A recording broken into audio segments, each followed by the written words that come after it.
QC Preach.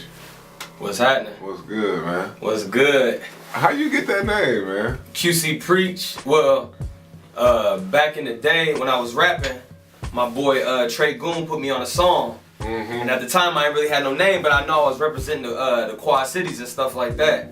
So I called myself QC. But somewhere along down the line I had went to Job Corps and I was rapping in a gym and I was spitting some real true stuff and my guy was like, preach. So when he said preach, we got the cracking up. But when he said that name stuck with you. Stuck with me. So I'm like, practice preach. what you preach. Yep, and you say that in your music too. Yeah, definitely, man. Yeah. You know what I'm saying? So and preach also to me it symbolized like when I rap, because of my influences, I always want to put truth into my music. So preach just fit me. You know what I'm saying? Whatever I'm talking about, I wanna practice what I preach. I wanna preach to the streets. You know what I'm saying? Yeah. So how long you been spitting? I've been rapping since 13 years old. Yeah. Yeah. How you start? Tell me how you started rapping, dude. Man, I ain't gonna lie. When I was younger, Lil Bow Wow, I used to see him on the TV. Right. So you know, I thought me and Bow Wow was the same age, but we not. But me and my sister used to go through my mom closet and stuff like that. She found a tape recorder, and I just remember saying like, Bow Wow Wow, hippie yo, hippie yay. But that stuck with me, man. Like hearing myself on that tape recorder, I knew right then and there I wanted to do it. So like around like 13, 12, I knew I wanted to rap, you know, listening to like pop. And my mom was one of them type of people like, if you gonna do music, you need to know where it started. You know what I'm saying? So she gave you my the game. My mom was just putting me on a bunch of stuff like the SOS band. She's put me on like Marvin Gaye. She's put me on like Stevie Wonder. You know, she was just put me on a whole bunch of classic you soul grew up music. listening to music. I grew up listening to like my dad plays instruments. Okay. So you know, I used to hear my dad playing that flashlight. So Right. music always just stuck with me. You know what I'm saying? I've been listening to music way longer than I've been listening to lyrics. Then that came into play. You know what I'm saying? You play an instrument? No, I don't play no instruments, but I love instruments though. Yeah. I love instruments. I love so music. you grew up in a music household. household. My mom used to go to sleep with the radio on. So I'm just hearing all type of music at 3, 4 in the morning. You know what I'm saying? I'm hearing all type of music, and like I said, my mom used to play Mary J and Heavy D, Jodeci, and Come on, man. you know That's what I'm hip-hop, saying? man. So you know, just real hip hop. And Right. then I used to sing, but when I heard rap, it did something to me. Right. So You know what when did you know that you could do it though? When I knew I could do it, Like, when I put my little first couple bars together. What was your first bars you ever put together? Man, I ain't gonna lie, I used to ghost rap. Like I used to like go rap other people's stuff. Oh, I used to do that. Yeah, I used to Take Nas. I used to be taking people other people raps and rapping them. Right. But my boy Trey Goon was like, nigga, that ain't you, man. I heard it. So yeah, but my first rap, I wrote this when I was like 12. I was like, let me tell you about this crucial mentality. This ain't no fairy tale, homie, this reality. Around here we struggle and we wild out like men. Trying to get the cheese like anyone, we trying to win. Let me begin, cause that's only the intro. My niggas out here freaking the streets just like a nympho. That loot what we info. And my goon squad coat on niggas like a motherfucking snow blizzard. Never could have seen ourselves getting the job. So instead of a 9 to 5, we spent 9 to 5 trying to rob. And these teens too, yeah, they want salaries. So we burn them motherfuckers up like calories. But all that shit, Hold on, you wrote that when you was 12? I wrote that when I was 12, but I was lying like a motherfucker. Like we wasn't doing none of that shit. It's just when I'm hearing But these your other rappers, creative process right? was You know what I'm saying? Yeah, just hearing like Nas, Mobb Deep, Pop, Spice One. So them was your influences? Them was my influences hard. You know what I'm saying? So, goodness. but all that was, you know what I'm saying? Just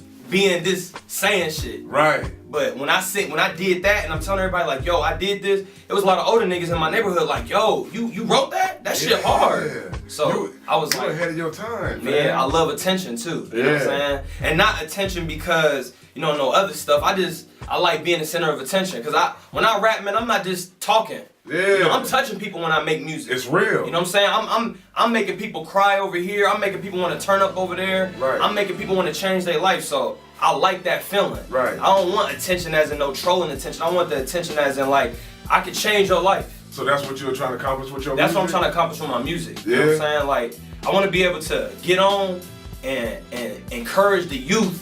There's other ways to get on besides just selling drugs and robbing and all that. Yeah. You know what I'm saying? Because I come from that environment, but you ain't got to be that. Right. You know what I'm saying? So I'm trying to... So tell me about that environment, how that affected you growing up, coming from the streets. Like, man, when I was growing up, like, everybody that was around me was a criminal. Like my mom was dating, you know, a gangster disciple.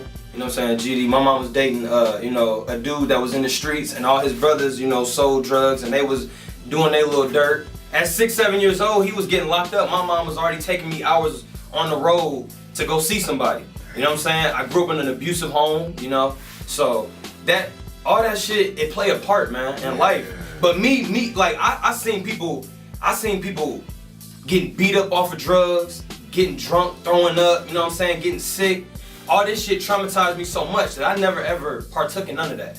Like, I ain't never smoked or drink a day in my life, because when I was a shorty, it traumatized me so much. Seeing people that I love, when they get liquor in them, they a whole nother person. They act totally. And as a kid, that'll do something to you when you close to this person, and then when he start drinking, and they flip out. On you. Right. Now I'm seeing him put his hands on my mom. Now I'm seeing him trying to fight my sister, yelling at me. So I'm like, if this could do that, I don't want it. I don't want to do that. So like at like 9, 10 years old, I knew I never wanted to smoke or drink ever. Man, and that's where you get your passion from. That's where I get my seeing so much pain, man. Seeing so much pain, seeing my. And you know what? It's true that you said that, because most people will say, "Cause this is what my daddy did. He drank and smoked, so that's what I'm gonna do." Nah, it made me. You seen it and was like, "That's I ain't doing that." I didn't want to do it. Like my mama got in a car accident, a real bad car accident. You know what I'm saying? And I woke up, my mom's head was like this big.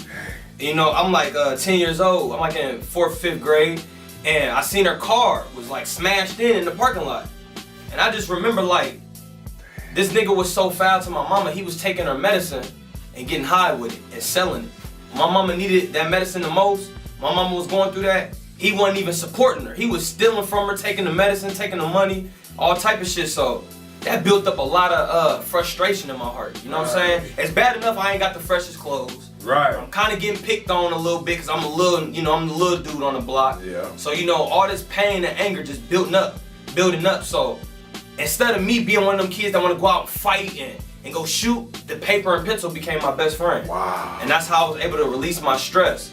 You know what I'm saying? I never seen me doing the shit that other people was doing. And don't get me wrong, I partook in some of the street shit. Right. Off of it just being there. Because it's in that there. environment. It's there. Yeah. When I walk outside, it's inevitable. When I walk outside, they doing it. Yeah. You know what I'm saying? They ain't like, it's across the street. It's in my neighborhood. It's like Snoop said. Snoop was like, I ain't choose to be a Crip. He was like, I come home from school and they like, what's up, little Crip? Right. I'm in the neighborhood. I live here. You know what I'm saying? So it's like you guilty by affiliation anyway. You're guilty by affiliation. You know what I'm saying? So I heard you say in one of your songs, you was like, I feel like Nas in '93.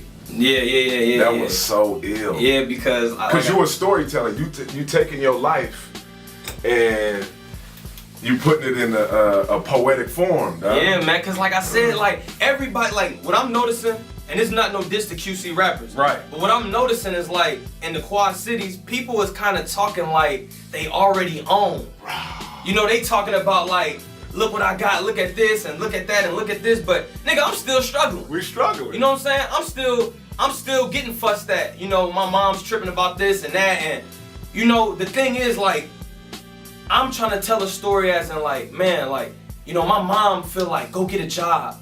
You know what I'm saying? Go work. But I'm trying to tell my mama like, a 9 to 5 ain't the way. You said it in your song. It's other ways to acquire money. Like everything we doing right now, like I told my mom, because I read this book called Rich Dad Poor Dad. So like, my mom was like, you know, when I tell her this stuff, because she's so raised in poverty, she don't understand assets and liabilities. Right, she don't understand the. She think her house is an asset when really it's a liability. You know what I'm saying? I love my mama. My mama, my heart, but it's just like I'm trying to tell my mama like, I'm trying to be able to make my money work for me and not work for the money. Right. You know what I'm saying? That's a good book too by Robert Kiyosaki, man. Yeah, I'm going against the grain. I don't know what other youngin going against the grain. These other youngins, they want to get out here and work. Right. Because they mama and they daddy teaching them that. And it's like a slave mentality. It's just, we all slaves to that. Yeah. You know what I'm saying? So it's like, slave mentality. I want to talk to people like I'm still struggling. I ain't trying to floss like I got it all, because I don't. Right. That's why I'm rapping. Right. You know what I'm saying? Now you said something trill when you came in. You was like, I ain't one of them youngins that don't listen to the OG. I'll listen to all the OGs, you know what I'm saying? As far as like, why? Because like, you know what? Because they need to hear this, G. It started with Coach Reese. Coach Reese is a legend in Davenport in my heart. Coach Reese passed away a long time ago, and everybody. Rest in peace, Coach Reese. Rest in peace. Everybody that know Coach Reese was like he was at Williams. Yeah. And, anyway, when I was a shorty,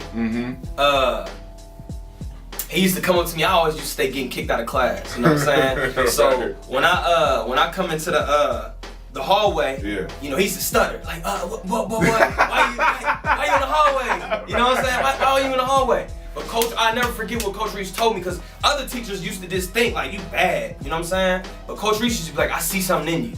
You know what I'm saying? I see something in you, like, you different, you not like that. You know what I'm saying? And ain't nobody ever I don't got no father at my crib. Right. I don't even get to see my mother. My mother worked. Right. When I'm coming to the crib, I'm by myself. That's why I'm getting into school and showing out, because ain't nobody at home showing me attention. Right. You know what I'm saying? So then as I got older, older adults used to be like, man, I like you, little shorty. You know what I'm saying? Like, and then I'm just like, listen. You know what I'm saying? Because I always wanted, the listening come from, I always wanted a father. Yeah. Listening to these older grown men, it come from me always wanting a father in my life. Yeah. So that's why I take heed to what they saying, like, hey, I was doing this in the streets and I went to prison. That ain't the way. So I'm knowing he for real. You know what I'm saying? So I'm like, you know what? Because he ain't got no reason to lie. He ain't got no reason to lie. So I'm like, you know what, man? All these cats that's talking to me, telling me, get your life together, like, this what I'm gonna do. Yeah. You know, I see y'all mistakes because I'm the baby in the family. Right. So I seen all my older brothers and sisters make mistakes. And I looked at it like, I ain't going that route. Man. You know what I'm saying? So I listen to the OGs because they done ran around the world a couple times. Yep. And I'm just a young whippersnapper, so I'm trying to get the game. So when I get 40, I'm so in my bag, it's crazy. Yeah. You know what I'm saying? So I take heed to all the OGs. And it's important, man, because and you'll get a lot of respect like that too. Hell yeah. I want the older crowd behind me. Yeah. Like, I want them old heads to be like Shorty the Truth. He's the one. Yeah, I want them to be like that. You know what I'm saying? You know what I'm saying? So that's what I really want. And that's a lesson that, some shorties need to take. Listen to the OGs. And some of the OGs gotta stop preaching to the shorties. Yeah. Sometimes they don't want to hear that preaching. That's how you kick the game. Yeah, you can tell when some of the older cats is on hating, but most older cats I spoke with, they don't really be on that. Yeah. You know, like my boy Player Status. Yeah. Player Status.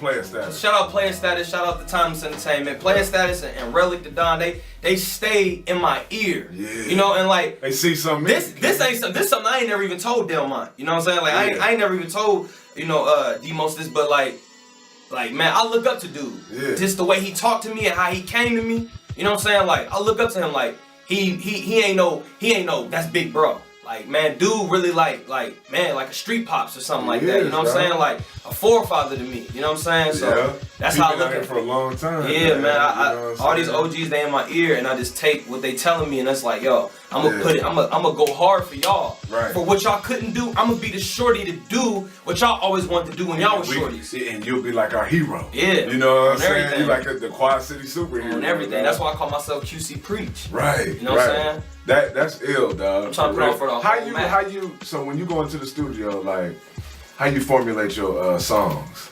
Like, how I formulate my songs, like, so this is how I start. And first of all, before I get into the formulate, I just want to say shout out DJ Smoke. He the one that record all my music. MBM Midwest Bound Music. So shout out Jose, love you, bro. But how I formulate my music, what I do is I have like a vibe in my head. I have a vibe in my head.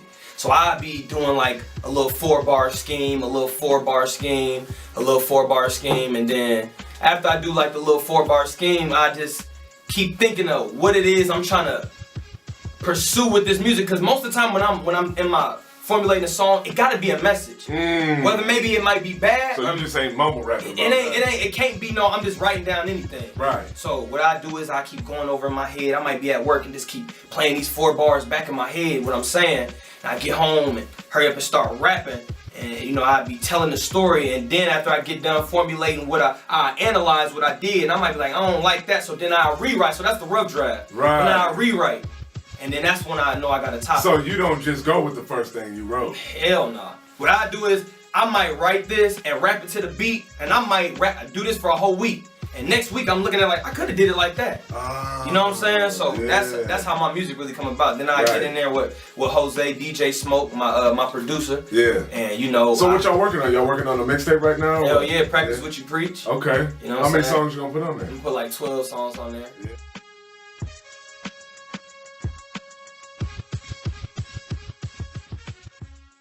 It's the Crib Show. What is this?